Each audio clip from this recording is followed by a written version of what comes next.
Welcome to the Transitions Daily podcast. Transitions Daily is an online recovery group that offers a daily distribution of popular recovery resources accompanied by a secret Facebook group for discussion. We hope you enjoy today's readings. This is Transitions Daily for April 12th, read by Buddy C. from Atlanta, Georgia. AA thoughts for the day. Sharing.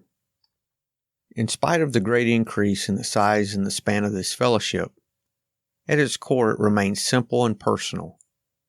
Every day, somewhere in the world, recovery begins when one alcoholic talks with another alcoholic, sharing experience, strength, and hope. Alcoholics Anonymous, page XXII. Thought to consider. We need each other's experience, strength, and hope, regardless of age or length of sobriety. Acronym: HOPE. Help open people's eyes. Just for today, money from the 3 legacies of Alcoholics Anonymous. An aide quickly took the glowing report to his friend, Mr. Rockefeller, who we thought would surely be interested. Here was medicine, here was religion, and here was a great good work, all in one package. Mr. Rockefeller listened intently. He was tremendously impressed and said so. He has repeatedly stated that his connection with Alcoholics Anonymous is numbered among the finest and most moving experiences of his life. Nevertheless, Mr. Rockefeller flatly turned down this plea for a large sum of $50,000, despite the fact that the project appealed to his every charitable inclination. After a rereading of the aide's report, he said, "I am afraid that money will spoil this thing." When he gave his reasons, they were identical with those advanced by the Akron Group's minority at an earlier meeting. John D. Rockefeller, Jr. was guided then and there to save the AA fellowship from itself and from unnecessary hazards of money, property, and professionalism. It was one of the turning points in AA's history. The aide then described the desperate financial plight of Dr. Bob and myself. On hearing of this, Mr. Rockefeller said, "I will place $5,000 for their use in the treasury of the Riverside Church in New York City, New York. You may draw on this as you like. This will give these men some temporary assistance, but this fellowship should soon become self-supporting." An account by Bill W. of events which took place in December 1937. From Alcoholics Anonymous Comes of Age, pages 150 and 151.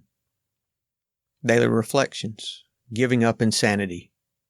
When alcohol has been involved, we have been strangely insane. Alcoholics Anonymous, page 38. Alcoholism required me to drink, whether I wanted to or not. Insanity dominated my life and was the essence of my disease. It robbed me of the freedom of choice over drinking and, therefore, robbed me of all other choices. When I drank, I was unable to make effective choices in any part of my life, and life became unmanageable. I asked God to help me understand and accept the full meaning of the disease of alcoholism. As Bill sees it, healing talk. When we consult an AA friend, we should not be reluctant to remind him of our need for full privacy. Intimate communication is normally so free and easy among us that an AA advisor may sometimes forget when we expect him to remain silent. The protective sanctity of this, most healing of human relations, ought never be violated. Such privileged communications have priceless advantages. We find in them the perfect opportunity to be as honest as we know how to be. We do not have to think of the possibility of damage to other people, nor need we fear ridicule or condemnation. Here, too, we have the best possible chance of spotting self-deception. Grapevine, August 1961. Big Book quote: "To get over drinking will require transformation of thought and attitude. We all had to place recovery above everything, for without recovery we would have lost both home and business. Alcoholics Anonymous to Employers, page 143. 24 hours a day. AA thought for the day.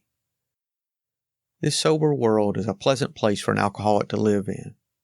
Once you've gotten out of your alcoholic fog, you find that the world looks good. You find real friends in AA. You get a job. You feel good in the morning. You eat a good breakfast and you do a good day's work at home or outside. And your family loves you and welcomes you because you're sober. Am I convinced that this sober world is a pleasant place for an alcoholic to live in? Meditation for the day. Our need is God's opportunity. First, we must recognize our need. Often this means helplessness before some weakness or sickness and an admission of our need for help. Next comes faith in the power of God's Spirit, available to us to meet that need. Before any need can be met, our faith must find expression. That expression of faith is all God needs to manifest His power in our lives. Faith is the key that unlocks the storehouse of God's resources. Prayer for the day. I pray that I may first admit my needs. I pray that then I may have faith that God will meet those needs in the way which is best for me. Hazelden Foundation, P.O. Box 176, Center City, Minnesota 55012. I'm Buddy, and I'm an alcoholic. We hope you enjoyed today's readings. You can also receive Transitions Daily via email and discuss today's readings in our secret Facebook group. So for more information, go to dailyaaemails.com today.